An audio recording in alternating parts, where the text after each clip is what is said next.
So in reality, when I thinking about all the stuff that I reflect upon or I think about, is that the main issues that I see all the time is that people tend to overblow in everything or exaggerate everything for drama factor or just because the anxiety, the way they see, they feel about things. And I always say, listen, I learned a long time ago with wine that there is no urgency. There is no the last bottle on the planet. There's plenty.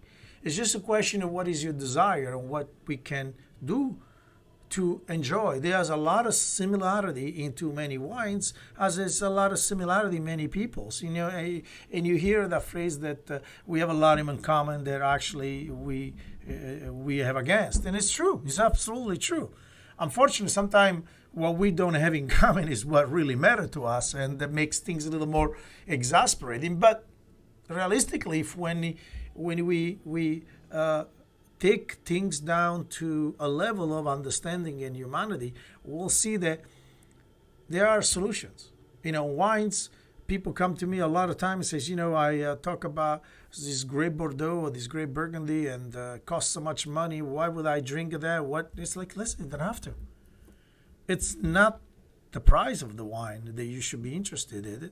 You should be interested into the variety and the characteristic of the wine. That's why, Bordeaux is a region.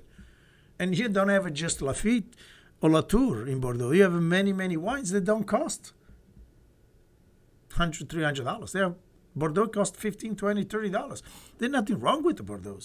Because eventually you want to enjoy a wine that comes from that area so that you understand and enjoy and appreciate or not the characteristic of that particular winemaking style as well as that particular terroir or area of the world where certain people do certain things in a certain ways. And so the price has a relevance only when we're going to after certain specific things. But if we just want to talk about great wines and we talk about a region, there is plenty alternatives, there's plenty choice. That's the reflections. You have to be smart about how you go about things or how you go after certain things and the level of understanding and education, and not to be boring or to be patronizing. It is very important. And it's the same thing like I was explaining the other day. If I want to learn how to play tennis, then I have two options. Either I go on the court and I start hit the ball all over the place, or I just take it serious and say, you know what is a good coach around here that give me a great understanding of the basics, the rules, and as well as the technique that even though I'm not going to go to the Wimbledon, but I still can have a good game because I appreciated the process. I have learned certain things so that I don't just question my behavior or my techniques. I can improve them, but not question it. And because if you don't do that, then you don't have no clue what you're doing. You just hit the ball someplace and hopefully something good happens, correct? So wine is the same. I mean, food is the same. The good thing about food and wine is that they are practical things. You can make a nice little salad with a little dressing, just a little lemon, olive oil, maybe you sprinkle a few pieces of fruit on it, whether it be berry or it would be pomegranate or whatever. But you can make a good salad. You don't have to be a five-star restaurant to have a good salad. And on the same token, you don't have to spend $1,000 to get a good bottle of wine. It's question of metrics. What is that you try to do and how you want to go do about it. And so my reflection is by talking with many people online all over the place and in a wine event, it's that people find themselves vulnerable to express an opinion because they don't want to be judged. And that's really the opposite what should be happening. You want to be judged, but not in a negative way, but in a positive way. In other words, constructive judgment or constructive criticism is a good thing because it enhances the experience by pointing out something that you may be not aware about. Obviously, you don't want to be rude. Obviously, you don't want to be a jerk. But if nobody ever going to tell you that Nebbiolo it's the base of Barolo, and you keep on saying, well, I don't really like Sangiovese, but you're drinking a Barolo. So someone is going to look around and say, what is he talking about? What's she talking about? Are we talking about the same thing here? Or, my favorite wine is Cabernet. Okay, I get it. But we're not drinking it. So what are we to do? It's just to open a bottle of Cabernet and get over with it? No, of course. The idea is always the same. We have to be positive in our way we're looking at things and not take everything personally in a way which is challenging who we are. It's got nothing to do with it. I always tell my customers all the time, I tell a collector all the time, the wine you chose, it was representative of the moment in time when you did the choosing. It doesn't represent the whole body of your life or the whole body of your work in terms of collecting. We all, at one point in time, go through certain love affair, where we fall in love with something that is particularly interesting, and all of a sudden, 5 years, 2 years, a year later, you're saying, yeah, it's okay. I like it. But now I want something else. That's all right. That's beautiful. That's where we're supposed to be. After all, we're always on a voyage. We're always on some kind of a trip on our own, which is good. It's what makes us interesting, what makes us excitable. So my reflection for you for the day is that embrace your vulnerability and celebrate the fact that there is things you don't know. It's a good thing. That means you have room for growing. It's like walking in your cellar and you realize, hey, I got all this beautiful Cabernet, but I don't have any Burgundy. Well, that's a good thing. That means you can now buy some Burgundy. You know what I mean?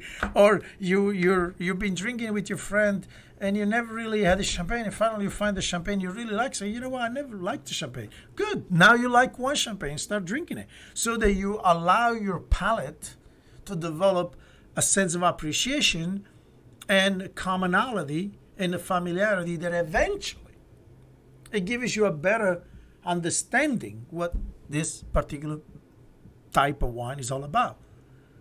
It's not the answer to why we are hurt. It's not the answer why life is what it is. It's just an answer why you didn't like it before, because you didn't find the one who really pull you in, right? That is the reflections that one of us or all of us should have when we approach wine buying, wine drinking, to understand that the fact that we don't know something isn't impeding us to do the right thing or to do something. Is that you just don't know something. That's why you ask a question. Hey, what is this thing called Barbera? What is it about Burgundy people like? Well, you don't want to be look kind of like, oh my God, you don't know anything about Burgundy. This guy's so stupid. It's like, okay, so what? I don't care. I don't know anything about catalytic converter. I mean, I heard about it, but I don't care. That's why I go to a mechanic. I'm not embarrassed. Are you? I don't think so. You know anything about space traveling and all the tools that I see the one time in a plane and I'm confused. Just 20,000 buttons for what? I don't know. And then the guy next to me goes like, oh yeah, now you can do all on iPad. Well, yeah, do what though? Because it doesn't matter whether it's a button or it's an iPad. I still don't know what the functions are, and that's the point. Now, I can learn it, right? I can learn it. Maybe not. But at the moment, I'm the ignorant one in the airplane, and thank God for that, because somebody knows something so we can fly. But never worry about it. You see, the point is, you don't have to know everything. You have to know exactly what you don't know to know something, because you can ask the right questions. And when the question is asked, don't be shy. Be participant. Be aware. Be there. Be present. Because the only way you can learn, the way you can enjoy is to share. And so the reflection for you and for today is be happy. Relax. Find the joy in everything you do every day, whether it's small or large. And for all the doom and gloom out there, believe me, Corona will go. The election will pass. And we'll find something else to whine and dine and complain about. In the meantime, though, turn around. Be present. Love the people around you. hug and kiss the people next to you and tell them, I understand. Even sometime when I don't say it, I understand. And I'm there for you. And don't miss the opportunity to enjoy the things that you don't know, because that is the exploratory of life. This is where the beauty comes alive, because you discover something. You remember when you were a kid, everything was amazing. A butterfly was amazing.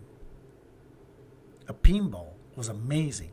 Now we know everything and we don't know nothing, and everything is a bore and it's heavy, it's crazy. No.